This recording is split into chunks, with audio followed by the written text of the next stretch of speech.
একটা বড় সুদ সমাজে আছে। ইন্না মিন আরবার রিবা ইস্তিতালাতুর রাজুলি ফি ইরদি আখি। সবচেয়ে বড় সুদ হইল কারো ইজ্জত মারা। সবচেয়ে কি বড় সুদ হইল কারো ইজ্জত মারা।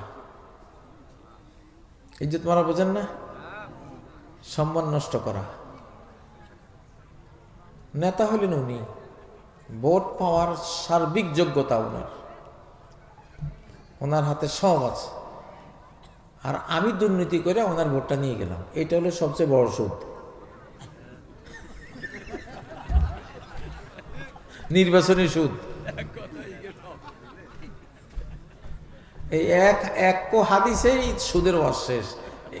শুধু এই সুদের কথা মনে রাখলে হবে যে প্রার্থী কোরআন নিয়ে দাঁড়াইছে, সেই প্রার্থীর ভোটগুলি আমি কোরআনবিহীন ওলারে নিয়ে দিলে এইটা আমি তার জিনিস অমুকের দিলাম। সুদে যেমন গরিবের টাকা ধনিয়ে লইয়া যায় জোর করে, ঠিক না? তা আমি কি করলাম, ওনার ভোটটা আমি আরেকজনকে কোরআনবিহীন একটা লোককে দিলাম, ওনার ইজ্জত নষ্ট করলাম, ওনার সফলতা নষ্ট করলাম। তার মানে আমি সুদ খাইলাম। যে ভোটগুলি নিল সে সুদ খাইল। এটাই নবীজি বলছেন ইন্না মিন আরবার রিবা। সবচেয়ে বড় সুদ, সর্বোচ্চ সুদ হলো ইস্তিতালাতুর রাজুল। কোন পুরুষ, কোন মানুষ আরেক ভাইয়ের ইজ্জতের মধ্যে হাত বাড়াবে, তার সম্মানের জিনিস সে নিজে ভোগ করবে। এইটার মতো সুদ পৃথিবীতে আর নাই। ধরুন সমাজের চেয়ারম্যান হওয়ার যোগ্য উনি, আমি চেয়ারম্যান হয়ে বসে আছি, আমার কোনো যোগ্যতা নাই। তো আমি 5 বছর চেয়ারম্যান থাকা মানে 5 বছর সুদ খাইতেছি, ওনারটা খাইতেছি। যোগ্যতা হলো ওনার, সম্পদ হলো ওনার, এটা হলো ইন্টেলেকচুয়াল প্রপার্টি। ওনার যে চেয়ারম্যানশিপের যে যোগ্যতাটা আছে, এটা হলো বুদ্ধিভিত্তিক সম্পদ ওনার, যোগ্যতা ভিত্তিক একটা ওয়েলথ, সম্পদ ওনার, এটা ওনার জিনিস। এখন আমি করলাম কি, লাঠিয়ালগিলি করে আমি ভোট নিয়ে আমি চেয়ারম্যান সাথে বসে আছি, তাহলে আমি সুদখোর। আমি কি সবচেয়ে বড় সুদখোর? তাহলে যে যোগ্য প্রার্থীর ভোট যে কাটে সে সুদখোর। সে কি সুদখোর? সে একজন সুদখোর। না, হাদিসের কথা কিন্তু ডাইরেক্ট। ইন্না মিন আরবার রিবা ইস্তিতালাতুর রাজুলি ফি ইরদি আখি। যাই হোক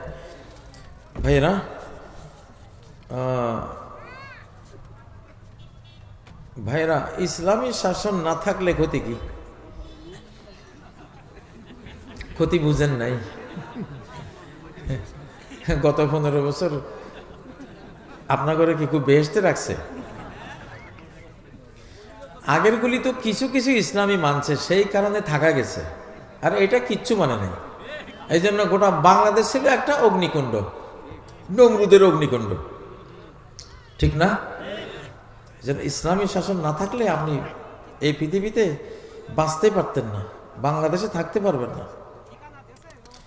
ইসলাম আসার কারণে যে জাতিসংঘ বলেন, যে মানবাধিকার বলেন আজকে পৃথিবীতে, এগুলি সব ইসলাম থেকে নেওয়া।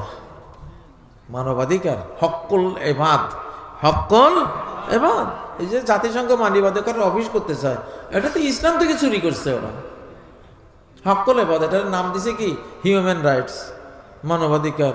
আরবি করলে হক্কুল এবাদ, হক্কুল এবাদ।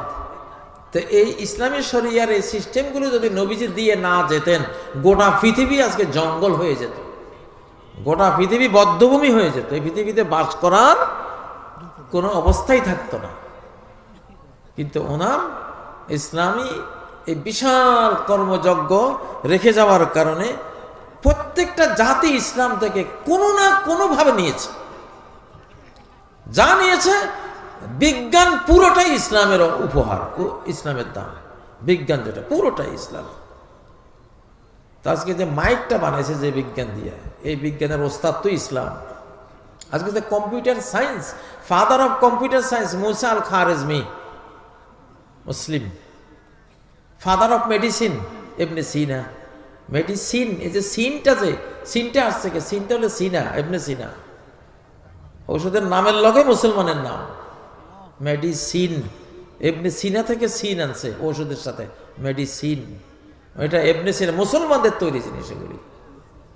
তাহলে মুসলমান না থাকলে, ইসলাম না থাকলে, ইসলামের শরিয়া যদি 1450 বছর আগে পৃথিবীতে না আসতো, মানব বংশই নিপাত হয়ে যেত এতদিনে। ইসলামী ব্যাংকে চাকরি করা জায়েজ? অবশ্যই জায়েজ। আমি একা ভাই, আমার 2 মেয়ে। এখন আমার টাকায় যে সম্পত্তি ক্রয় করব, তা সব কি মেয়েদের দিতে পারবো? আপনি সুস্থ অবস্থা সব দিতে পারবেন, কিন্তু মৃত্যুর সময় দিতে পারবেন না। মৃত্যুর সময় আল্লাহর আইনে যা পাওনা সেইটা তারা পাবে। এখন সুস্থ আছেন, মন চেয়েছে মেয়েদেরকে সব দিবে, দেন, কোনো সমস্যা নেই। মৃত্যুর আগে মালিকানা ট্রান্সফার হয়ে যায়। মুমূর্ষু হলে, মৃত্যুর রোগে পড়লে মালিকানা ট্রান্সফার হয়ে যায় ওয়ারিসদের দিকে, তখন আপনি দিতে পারবেন না। তখন আল্লাহর আইনে যা তা হবে। এখন যেটা দিতে পারবেন এটাও আল্লাহর আইন।